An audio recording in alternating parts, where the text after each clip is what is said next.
Semenanjung. Di Asia Tenggara, ini Aceh. Aceh ialah orang Campa yang kalah. Mereka sedang membentuk satu kerajaan yang besar. Ketika zaman Osmaniyah, mereka menjadi tentera yang paling kuat di Asia Tenggara. Aceh satu-satunya bumi yang tak pernah dijajah. Oleh sebab itu, mereka memiliki kepahlawan Melayu asal daripada Campa. Hari ini kalau lihat bangsa pahlawan, carilah orang Aceh. Mereka tidak akan menyerah kalah. Dan perempuan mereka pun menjadi pemimpin yang hebat. Mereka tak akan menyerah kalah. Bahkan apabila di zaman era moden, mereka tak tunduk pada Jakarta, sehingga Jakarta tunduk pada mereka. Hebat perjuangan orang Melayu Campa yang asal. Oleh sebab itu kita lihat Osmaniyah memilih Aceh sebagai gubernur untuk mewakili Osmaniyah di sebelah timur. Bendera yang digunakan oleh Aceh ialah bendera Osmaniyah, yakni bulan bintang yang warna merah putih, itulah warna Osmaniyah. Melaka juga dijadikan sebagai hub yang kedua. Utama ialah Aceh.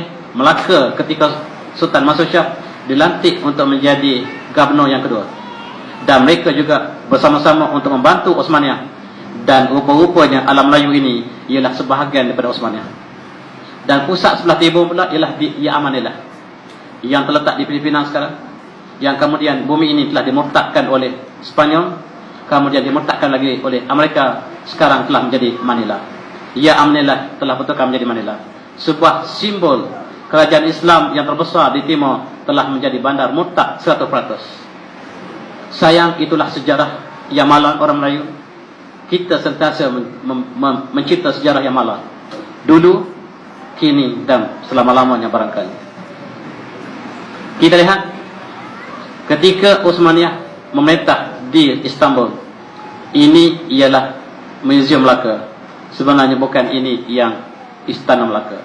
Istana Melaka bukan pada kayu.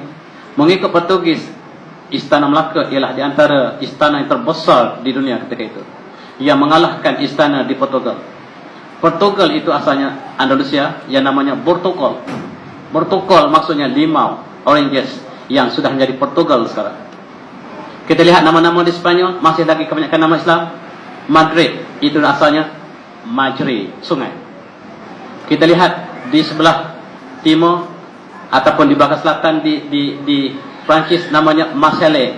Nama asalnya Marsa Ali, Pelabuhan Ali. Oleh sebab itu Malacca, tadi kita sebut Malaga, Malacca, Lisbon, dan nama-nama yang ada di Spanyol masih kita boleh trace dalam bahasa Arab, menunjukkan sejarah yang gemilang. Islam bertapak di situ 700 tahun dan membina Eropah daripada zaman kegelapan menjadi satu zaman era yang agung. Dan inilah bendera Osmaniyah. Di sebelah kiri ini yang masih menjadi bendera Turki ialah bendera Osmaniyah, yang simbol kepada kerajaan Islam yang terbesar ketika itu. Dan bendera Aceh ialah bendera yang sama, cuma diletakkan pedang. Bendera Melaka masih sama seperti bendera Turki sekarang. Melaka ketika Sultan Melaka masih menggunakan bendera yang sama. Bahkan Filipina juga menggunakan bendera yang sama. Maksud kita namanya itu kerajaan Sulu. Dan di Maluku, Al-Muluk, nama sekarang Maluku, juga kerajaan Islam yang menggunakan bendera yang sama. Maksudnya kita adalah Osmaniyah. Tetapi tidak pernah ada satu buku pun di negara kita yang tulis bahawa negara kita berada di bawah Osmaniyah, kecuali dengan rendah dirinya buku saya yang bertajuk Turki dan ada di belakang. Ini saya cuba tunjukkan kembali bahawa Melaka dengan bukti yang kita ada ialah sebahagian daripada kerajaan Osmaniyah, dan mereka memiliki infrastruktur ataupun logistik tentera yang terbaik di dunia ketika itu. Dan ini diakui oleh Portugis. Portugis mengatakan ketika kami bertemu dengan orang Melaka, mereka mempunyai senjata yang lebih baik daripada negara kami dan lebih baik daripada Jerman. Jerman negara yang dibina oleh umat Islam. Kita tidak tahu bahawa Jerman pernah diasaskan oleh umat Islam, sebab universiti pertama di Jerman dibina oleh umat Islam.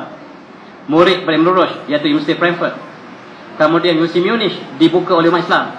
Begitu juga dengan Universiti Leuven, 3 buah universiti besar di Jerman dibuka oleh murid kepada murid Ibn Rushd. Dan Jerman telah membina teknologi yang tinggi. Kata Portugis, ketika kami menentang Melaka, kerajaan Melaka mempunyai senjata secanggih Jerman. Dan rupa-rupanya senjata yang ada Jerman, senjata yang ada Melaka berpunca daripada Osmaniyah. Itulah kekuatan umat Islam ketika itu. Umat Islam bukan jatuh kerana senjata, tetapi Kota Melaka tidak rubuh, tapi Kota Melaka dirubuhkan daripada dalam. Pengkhianat yang sentiasa berlaku dalam sejarah Melayu.